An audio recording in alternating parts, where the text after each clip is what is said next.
So welcome back to TNTV, and I know we've been missing for a while, but it's not because we haven't had a elbow to the grindstone. Is that the right? Is that the wrong like one? That. It's something like that. We've been busy. Yeah, we've been very busy working on our new book, which is going to hit the shops with a bit of luck in 2011. So and been helping quite a few couples actually. 2 on 2, haven't we? Lots with of private some stuff. of the relationship issues that have been coming up, especially around this time of the year.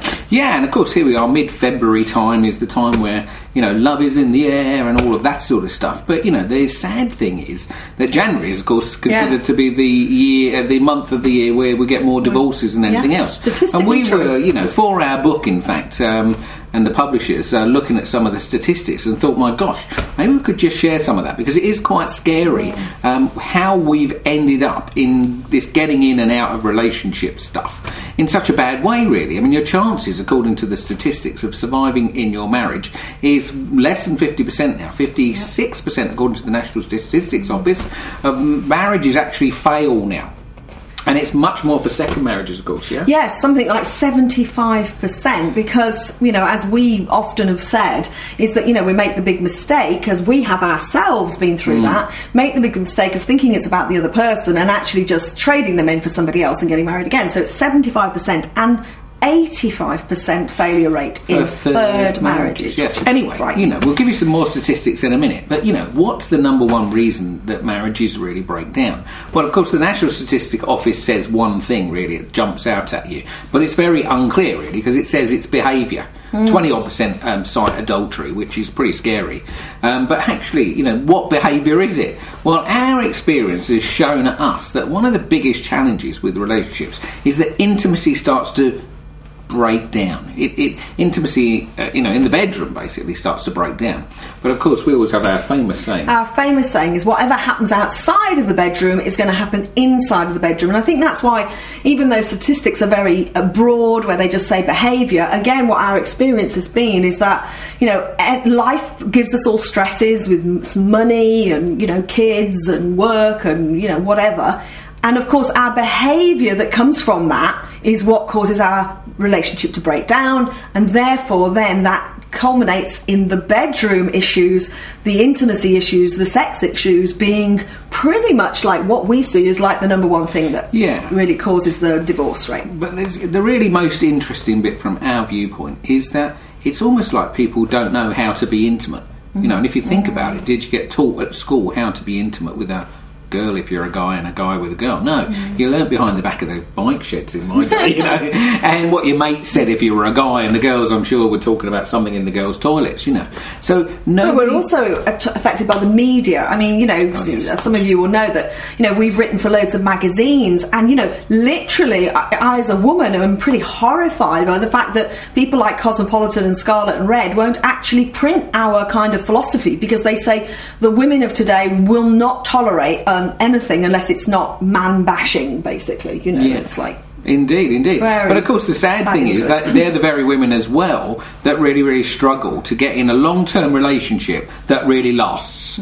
It's the lasting bit that you really want. I mean, you don't want to spend 20 grand, I think is the average now, on a wedding just for it to fall apart after a year, do you? Or 2 years or 5 years. I think the average is about 11 years, but trust me, there are many people. My cousin actually only got married 2 years ago, and a year later they're not together. And it was a fabulous wedding. Lovely day out, everybody having a great time. So you don't want to be in that position, do you? Because think about the pain of all of that.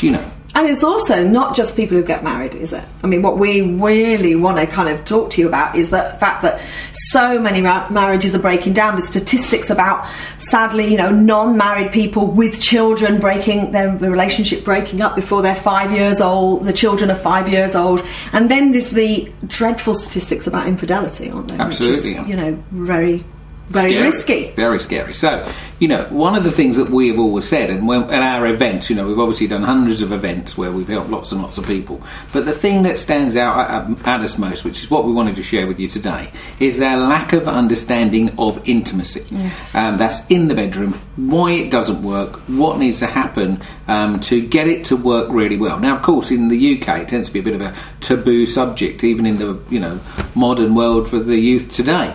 But actually, it's still, so much stuff is swept under the carpet. We get a bit of sex education about, disease and stuff, but, that's not really about it, is it? Most people are what we call having sex rather than making love and loving each other at the highest level. So both of the parties are having their needs met at highest level.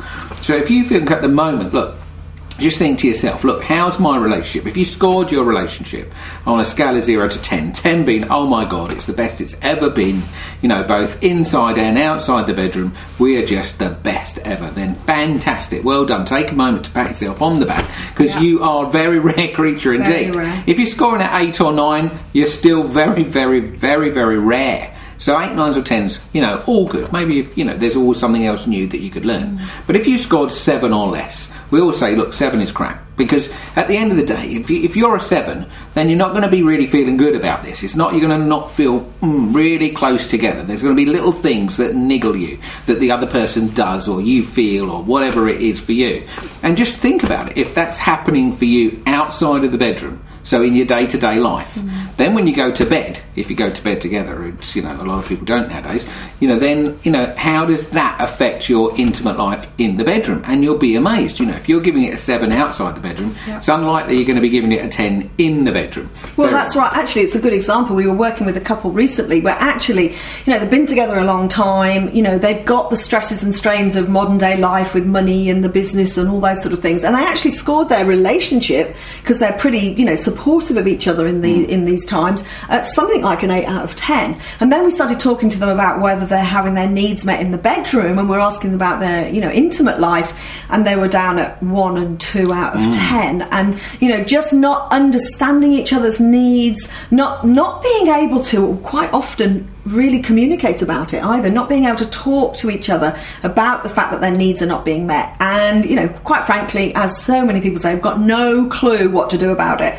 It was great when we first met, and now, it's just not happening, or it's happening, but, it's not meeting my needs. Yeah, and I think, when I look back at my first marriage and the breakdown of that marriage, and, I remember saying, oh my God, I don't want to be one of those statistics. And I was desperate to find a way to solve the challenges we had, which ultimately, without the information and education that I needed, to be honest, I didn't have a clue. Even though I did seek help, it wasn't really there. Now, that's our thing. We want you to become what we say, an example to others, not a statistic, because it's just so painful. Just go up to most people that have had a divorce, and there's very few that aren't acrimonious. I mean, they obviously do exist, and they are in themselves an example of what is possible. And we've worked with a lawyer, in fact, on that front, helping people that, finally think, okay, this relationship's coming to an end, let's keep it amicable, we've got kids, we've got to sort this out amicably. It can be done, there is a way, and if you want help with that, we're there definitely to help you with that.